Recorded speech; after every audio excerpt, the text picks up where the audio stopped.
ऐसे और वीडियोस के लिए मेरे चैनल को सब्सक्राइब करें। 3, 2, 1 start. I would request the organizer of this conference to keep constantly in view the need of linking up our art heritage with the spread of education. The National Museum can play an important part in educating the masses and the scholars alike. Such a museum should be an imperishable record house for our ancient history and civilization. It will tell us the story of our life and culture in the past. We cannot think of a greater source of national pride. We have been thinking of establishing a national museum for some time. We hoped that it would be possible to go ahead with the scheme after the termination of World War II, but unfortunately, inflation and an economic crisis of unprecedented magnitude have stood in the way of achieving our objective. Even in these conditions, we have been allotting some money for the purchase of exhibits for the proposed National Museum from year to year, and we hope to make a further provision for it in the coming budget. During the past 200 years, Indian art objects have found their way to foreign countries in very large number, and we are distressed not owing to the poverty and ignorance of the people. Important art objects and records have gone out of India. We must send a commission to survey and catalogue our national treasures in foreign countries. It is also necessary that art objects in private collections of this country should be surveyed. There is every possibility that even an unassuming cottage may contain treasures important from the historical point of view. Thousands of documents and manuscripts are lying uncared for in this country. Now that the reins of government are in the hands of our own people, our appeal will certainly reach the masses and create a consciousness among them regarding the importance of protecting and preserving our antiquities. We should appeal to our people from this platform to present such things if they happen to possess any to the nation by depositing them in a provincial or national museum or to the national archive if they have records. This will afford the scholars sift unpublished records and find out their historical or artistic importance.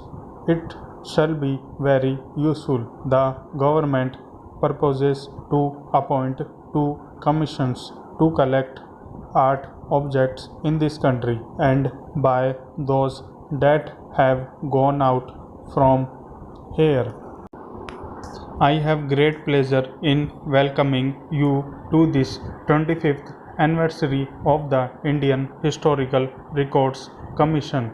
During these 25th years, the Commission has done valuable work of which you will find a brief record in the historians who preserve our past through their devoted and disinterested work. I am particularly glad that on this occasion we have among us representatives of other countries. The aim of history is to find out the truth about the past.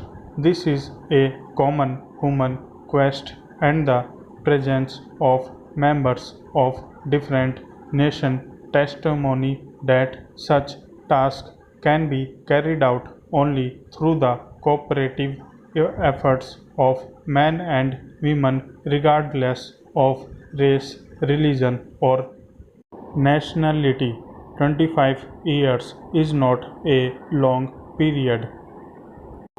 Judged by the standard of history, and yet the Indian Historical Records Commission has done valuable work in creating a new spirit of research and inquiry among our historians.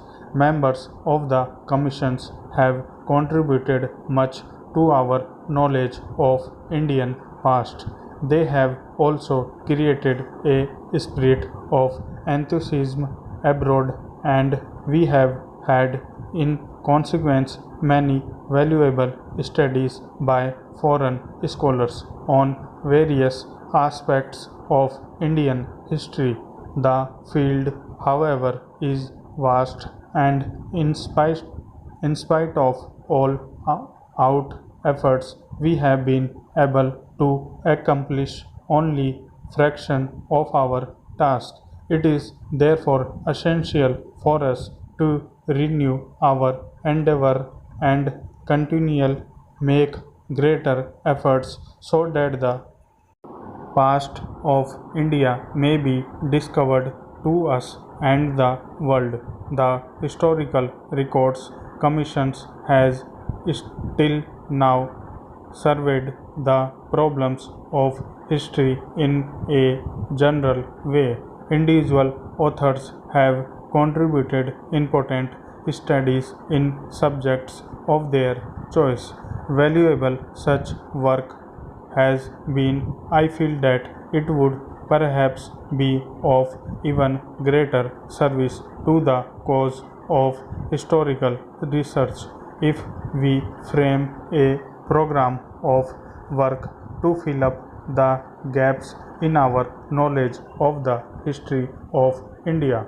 No one can deny that many problems are yet outstanding and demand further inquiry and investigation. By way of example, I would draw special attention of historians assembled here to periods which, in my opinion, should be studied more carefully if we are to appreciate fully all the implications of our heritage. Our ancient past dates back to prehistory and present many periods that are only imperfectly known.